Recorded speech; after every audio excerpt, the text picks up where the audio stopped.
ఆయన బెదిరించే కార్యక్రమం చేశాడు. ఆఫీస్కి వెళ్ళాడు డైరెక్ట్గా సింగిల్గా లైవ్ తీసుకెళ్ళి ఆంధ్రజ్యోతి, ఈనాడు మొత్తం లైవ్ అన్ని వెళ్ళిపోయాయి. బెదిరించే కార్యక్రమం చేశాడు. ఓటమి భయం వచ్చినప్పుడు చంద్రబాబు నాయుడు గారు ఇలాంటి వేషాలన్నీ వేయటం అనేది కొత్త ఏమీ కాదు అనే విషయాన్ని ప్రజలు తెలుసుకోవాలని మనం చేస్తున్నాం. చిత్రం ఏంటంటే శ్రీదేవితో వెళ్తే వెళ్ళాడు. ఎందుకంటే ఆమె పార్టీలో మా పార్టీలో గెలిచినా ఆయనకి ఓటేసింది, క్యాష్ కొట్టి తీసుకుంది. ఇప్పుడు ఆయన అమ్మటే తెలుగుదేశం ఊరేగింపులో తిరుగుతుంది, అది వేరే విషయం. ఈయన వెళ్ళాడు.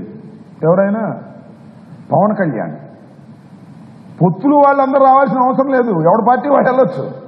కానీ ఈయన వెళ్ళిపోయాడు ఆయన అమ్మట. నాకు అర్థం కాల. బహుశా గుర్తింపు లేని రాజకీయ పార్టీ కదా ఏది పవన్ కళ్యాణ్ గారి జనసేనకు, దానికి గుర్తింపు లేదు, దానికి ఇంటర్వ్యూ దొరకదు. అందువల్ల చంద్రబాబు నాయుడు గారు చెంచాగా వెళ్ళాడు. నేను అడుగుతా ఉన్నా, పవన్ కళ్యాణ్ గారు ఎందుకయ్యా మళ్ళీ నీ గ్లాసు గుర్తు ఆ సైకిల్తోనే పోటీ చేయలేదు, ఎందుకు వచ్చింది కూడా ఇదంతా విలీనం చేసాయి, కొట్టాయి దెబ్బ ఏమైంది? కొద్దిగా క్యాష్ కొద్దిగా ఎక్కువ అడుగు సరిపోద్ది, ఏముంది దానిలో, మేము విలీనం చేస్తామండి, సైకిల్ గుర్తు మీద మేము పోటీ చేస్తాం, కాస్త కొద్దిగా ఇంకొద్దిగా ప్యాకేజీ పెంచండి అని అడుగు. ఆయన కూడా రెడీగా ఉన్నాడు, పాప సొమ్ము సంపాదించినంత రెడీగా ఉన్నాడు. అవి కూడా నీకు ఇచ్చేసి ఏకంగా దీనిలో తీసుకువెళ్లేటటువంటి కార్యక్రమం చేస్తాడు, గుర్తుపెట్టుకోమని కూడా ఈ సందర్భంగా మనం చేస్తున్నాం. చంద్రబాబు నాయుడు గారు చాలా దుర్మార్గమైన రాజకీయాలు చేయటంలో నిష్ణాతుడు. చెప్పిన మాట చెప్పుకోకుండా మోసం చేసే కార్యక్రమాలు చేస్తున్నాడు.